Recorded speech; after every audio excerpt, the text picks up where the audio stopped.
Hal, okay, I'll wait. Hal, in the 1975-76 season, you were the executive producer, along with Norman Lear, on All in the Family. Uh, Tell us a little bit about that experience. Um, it's first of all, I was brought into that by my friend Carol O'Connor. When I had had some difficulty with Mr.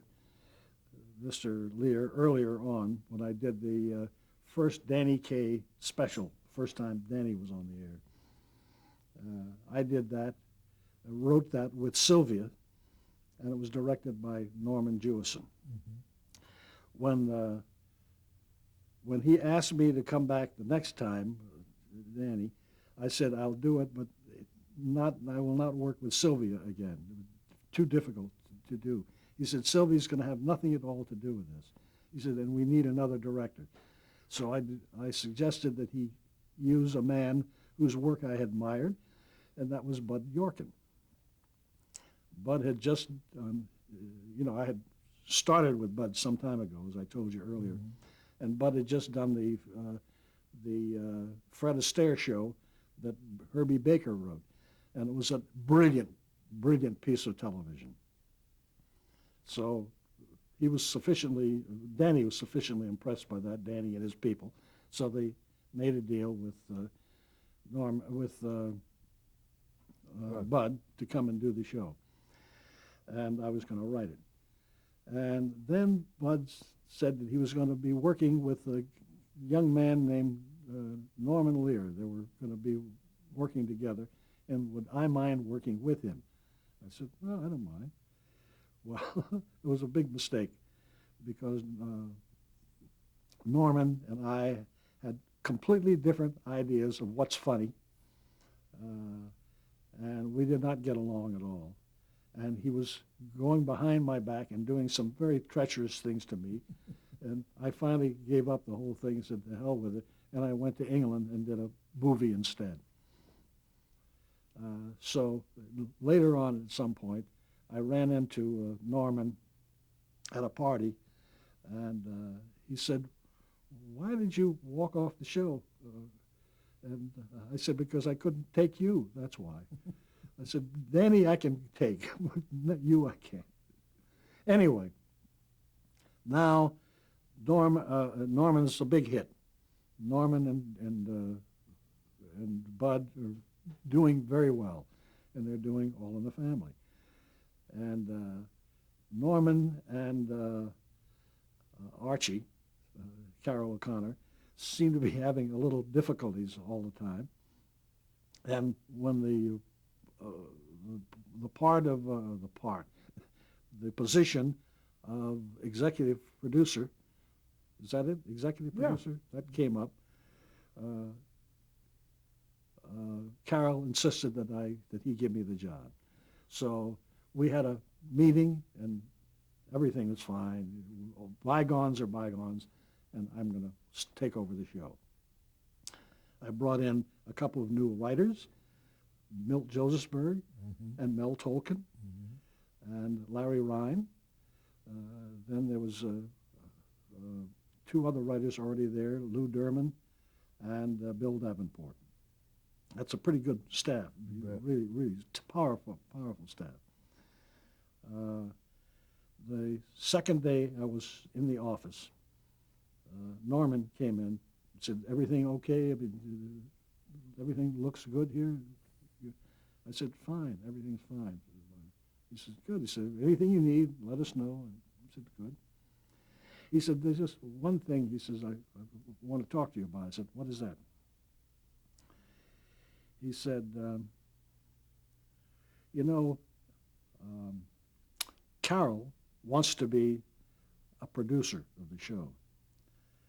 He said, so I think maybe you should be the producer and I'll be the executive producer. Is that okay with you? I said, it is not okay with me. I said, that's not our agreement. That's not our deal. I said, I'm the executive producer. I said, you want to be the producer? He said, well, I can't do that. I said, I'll tell you what, we'll get somebody else to be. He said, who? I said, how about Lou Derman? He's been around for a long time. Let's make him the producer. He said, what? He can't produce. I said, come on. I said, what the hell is producing? What is it? I said, this show's been running now for 4 years. And I said, everything is running in place. All we've done is change some writers, added some writers. We have a new director who knows what he's doing, Paul Bogart, excellent director. I said, how about we do this then? We'll take both Bill Derman and Lou and make them co-producers. He says, okay, he'll go along with that. So I called the two guys in. Lou was ecstatic. Oh, he's always wanted to be a producer. Bill said, I can't do that. Why, Bill? He said, I'm in the midst of a divorce right now. He said, and if my wife, her lawyers, find out that I'm a producer, they're going to kill me. He said, they'll take everything. I said, they're going to get everything anyway. I said, you sure you don't want to? He said, let me think about it. I said, okay. So he left. And he came back 5 minutes later. He says, okay, I'll do it. Also, 3 days later, I get a call from the art director. He said, why are we changing the set? I said, what do you mean we're changing the set? He said, some guy came down here and told me he was the producer. He wants to change the set. Oh, Jesus. I said, tell him to come up here. I said, Bill, don't do, you know, he said, I'm a producer. He said, producers talk to each other. You don't do things like that. Anyway. It lasted one season, right? Yeah. Less than a season. Mm-hmm. Somebody once said about Norman and I really didn't get along. It's like Pliny and Caesar. Pliny knew no superiors, and Caesar knew no equals. You know. I see. Well, yeah. Well, after that, you went to work with Jack Albertson and Chico and the Man. Yeah, that was Jimmy Comac's show. Yeah, Chico and the Man. Yeah. Mm-hmm. I rather enjoyed that. Jack Albertson was pleasant to work with. Yeah. He had far less ego than most of the comics that I've been working with, or comedians. Jack was a good actor. Jack had been a second banana all of his life, and suddenly he was the first banana, and he didn't quite know how to handle that. So he was easy to get along with. Everybody liked him. He was a very enjoyable man. And of course, Freddie was a brilliant young comic, who was unfortunately very sick. Yeah, and when that tragedy happened, it must have. I mean, he'd been blowing something, I guess. And yeah. And he put a gun to his head, playing Russian roulette, and blew his brains out. Yeah, of course you were shocked. Everyone was. Everybody was. Everybody was. Well, it must have. I remember it. Yeah, at his funeral, the people were weeping all over the place, and a man there named Tony Orlando, who sort of took over the funeral, was telling people, and I remember how this man took over this funeral, and I thought how much Freddie Prinze disliked this man. He used to make terrible jokes about him to me. Yes. That was a very tragic affair. But on to brighter things. The Academy Awards, for which you have been writing for years, the mainstay. How'd you come to get your first Academy Award gig? The first time was when I was at Paramount. And Dick Breen, a good friend of mine, who was then writing the show with Sylvia Fine, because Danny was going to be the MC that year. And Dick, who was a very good writer, said to me, I really don't quite understand these people. He said, could you come in and give me a hand with some jokes for Danny, which I did. Again, I was a ghostwriter again. Okay. But in those days, nobody got paid for doing the Academy Award. No writers. Really? No. It was all volunteer. was supposed to be an honor to be asked to do it. So the following year, they asked me to work on the show. It was, I think it was George Seaton asked me to work on the show, and also would I do the warm-up, the audience warm-up. It was at the Pantages Theater in those days. So I did that, and as a result of that, I sort of became the official writer for the Academy. Who were some of your favorite hosts? Official. Yeah, well, sure. Who were some of your favorite hosts? Bob Hope, by all means, was the number one. Johnny Carson was great. Then lately, of course, Billy Crystal. Yeah, I think wonderful. Billy's very good. But in between the comics, there were other people who were damn good. David Niven was absolutely charming. Jimmy Stewart was very good one year. Jack Lemmon and Walter Matthau, both excellent. Right. Dudley Moore one year. Dudley and Walter Matthau and Liza Minnelli and Richard Pryor took turns one year, and that was a wonderful show too.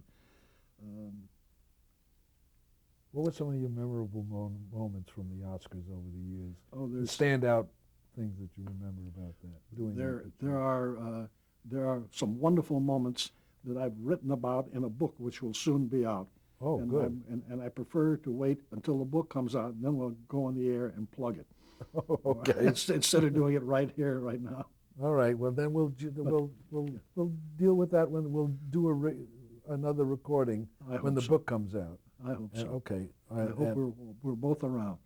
And then in 1991, you got another Emmy Award for the Oscars, right? That's right. Yeah, that was. So you're adding those things up. You're accumulating them. That, How many are you up to now? There was the Emmy, not the Oscar. It was. Oh, Emmys. The Emmy. Let's see. I think there were three of them now on the mantle over here. But that Oscar, of course, I shared that with.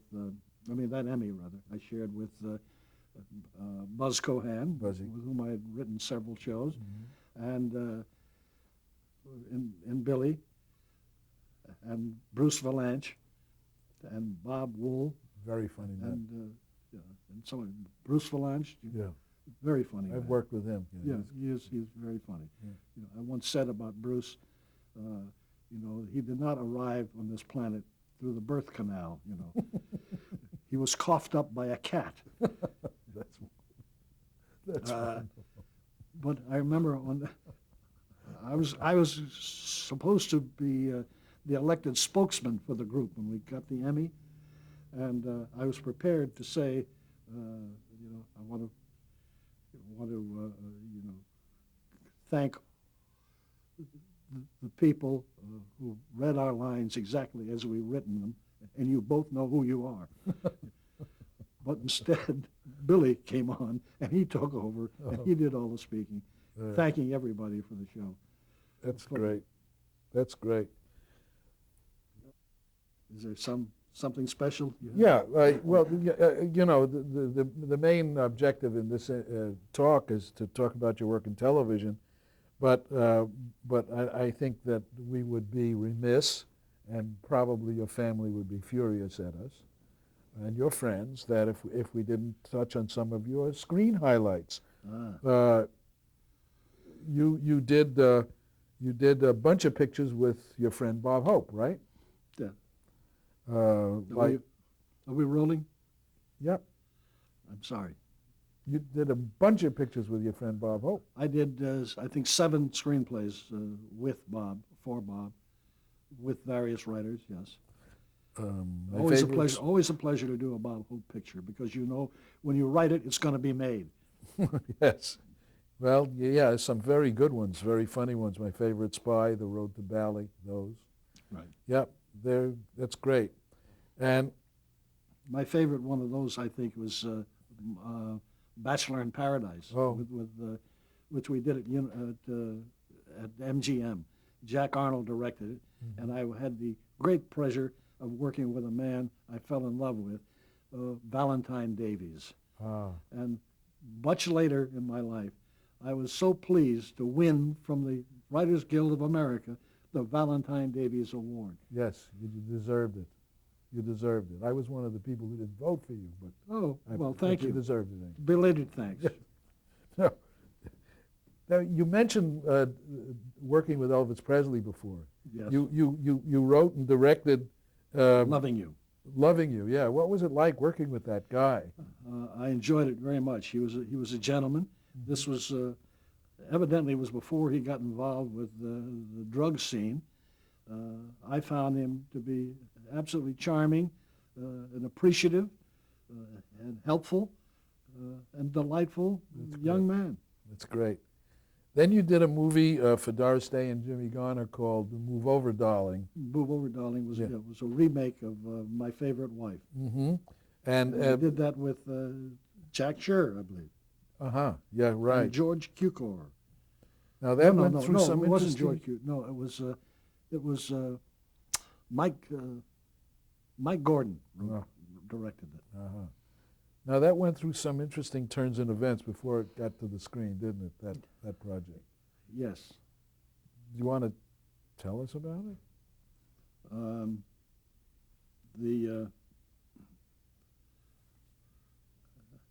you thinking about My Favorite Wife? No, we're thinking Move Over, Darling. Move Over, Darling. Yeah. That was with Doris Jim Garner, and Doris Day. Thelma Willard, Thelma Ritter. Ritter, Right. and Polly Bergen. Mm-hmm. They had started the picture at one point with Marilyn Monroe, Oh. and somewhere along the line, Marilyn dropped out, and the whole thing. I think she dropped out due to death. I believe was the reason that she dropped out. And instead of abandoning the whole project, they had that set all built, and the set I remember was built to resemble George Cukor's house because George was going to direct the picture, and that's when they got Doris Day to come in, and then we did the rewrite. That was the. No one. First time I ever heard that Marilyn was supposed to be. So listen, Hal. So I want to ask you this. You're still a busy guy. You're still a busy guy, I am. and which is great. And it's important for you to keep working, isn't it? I'm sorry? It's important to keep working, isn't it? Absolutely. Yeah. I think anybody who has any ability to do anything and stops doing it is foolish. I agree. Do you ever think about how the early work that you did on the screen and television and radio has impacted on programming of today, if at all? Think? Well, I would say that first of all, the George Gobel show has impacted on a lot of people because I still see vestiges of it on new shows. There was a show with Gary Shandling was doing that was very much reminiscent of the early George Gobel show, except they're now much more permissive in language. We were able to prove that you don't have to use dirty words in order to get laughs. You bet. And you don't have to insult people to get laughs. Although that's my favorite form of humor is insulting people. I think that the Julia show, the impact of that is obvious anytime you turn on television and you see black faces, because she opened the door for all of the black shows that are now current. We couldn't get black people on the air until Julia came along to prove that white people will watch black people on television. So I feel some gratification when I see that. Well, you should. And I think that my life was not wasted. Oh, please, I wouldn't be doing what I'm doing if not for you. Oh, really? Yeah. Well, I'm sorry. You want me to apologize? Yes. Now, what is your opinion of the comedy you see on television today, and what shows do you like or dislike? It's a multiple choice question. Yeah. I think there's some awfully good writing being done, and I don't think we don't have the actors that we used to have. I think that the writing is the star of television comedy today. Used to be a director's medium. They say film is director's medium. I don't know what television was how it was categorized, but I would say it's a writer's It's medium. evolved that way. Yes, it Yeah. definitely is. The television shows that I prefer to watch usually are reruns of Taxi, Cheers. I've recently discovered a thing called Coach, which I think is rather amusing. And I found out that now that I've found it out, it's going off the air. Yes. I like the Paul Reiser, that show. I think it's Mad a nice About show. You. Yeah. I've not watched enough of Friends to change my opinion of it, which is not to watch much of it. I don't know what else is. Seinfeld. What is that? Seinfeld. Seinfeld, I think, is a wonderful cast. It's a very unusual show. Yeah. I think it's a funny show. I think it's well written. I admire the writing and the fact that they can take 3 or 4 different plot lines and weave them the way they do into one little vignette. And they are just vignettes and not really big stories. I think part of the problem about the acting that you see is they're rushing young stand-up comics into starring roles who they don't have the seasoning or the ability yet to act and react, is what you see. That's the result of it. I would agree with that. That's why you get the big money. How do you envision project into a few years from now, into the next century? Where do you think television is going?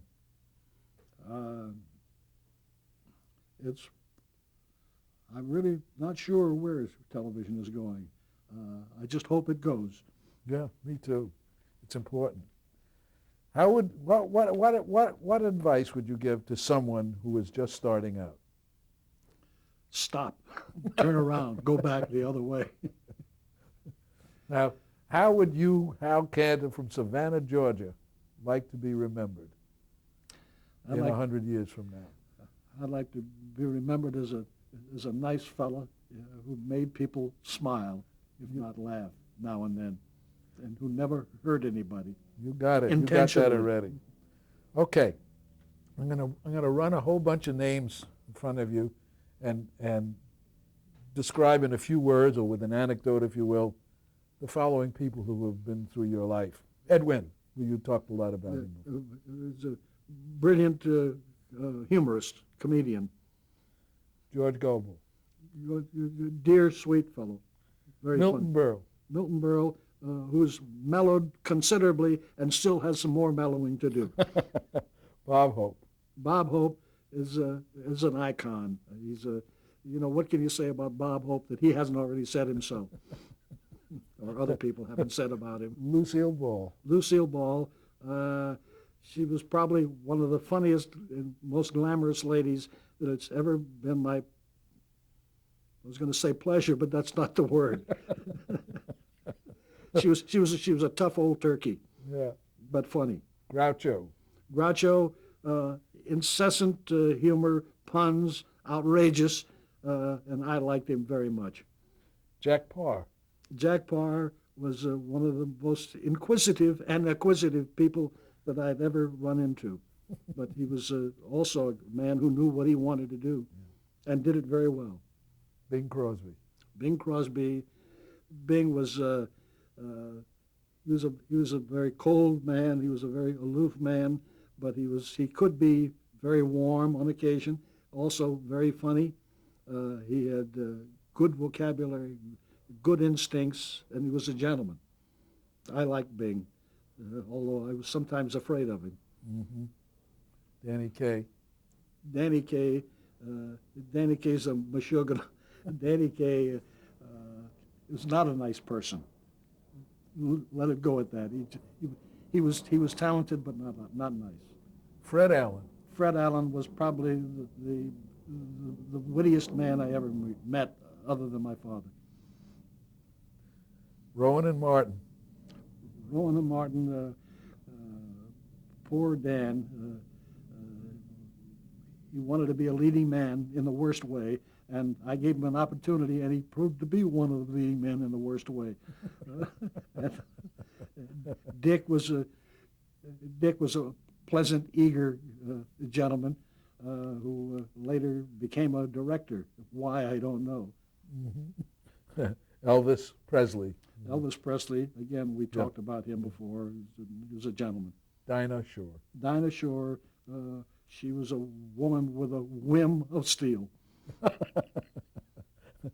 Diane Carroll. Diane Carroll is she's a beautiful lady. She's got a wonderful sense of humor, and it was only her sense of humor that kept me from killing her on several occasions. William S. Paley. Never knew the gentleman. Oh, you never did? Never knew Mr. Paley. Okay. No, but I assume that he was a good fellow. Oh, smart fellow, for sure. Yes, indeed. He left a nice park for us. Yeah. Ralph Levy. Ralph Levy is a damn good director. He was an innovator, and I think that he contributed a great deal to our medium. Mm-hmm. And I'm not sure which medium this is. I say our medium. To quote Fred Allen, it's called a medium because it's not well done. Bud Yorkin. Bud Yorkin. Bud Yorkin was a very lucky, but very industrious, and a very talented man. And Seaman Jacobs. Seaman Jacobs. Seaman is an absolute adorable man. I've loved Seaman for many, many years. I think he's probably one of my oldest friends in this business. So there's not very much I can say about Seaman that isn't complimentary. I think he got the biggest laugh of all at the night of Sheldon's. Yes. Yes. He didn't want to do that at all. I said, by all means, you have to do that. Tell what he did. After all these people were talking about Sheldon and his wonderful background, Sheldon and Leonard, what he did, yeah. Sheldon Leonard, what he had done for this business and for everybody in that room, and for the Directors Guild of America. Seaman was introduced, and he said, I knew when I went to Syracuse, Sheldon was already a senior, and I was a freshman. He says, I never met him then. He says, I've never met him since. And he turned around and walked off the stage.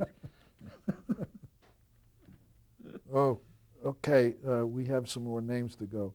Let's change your thing, right?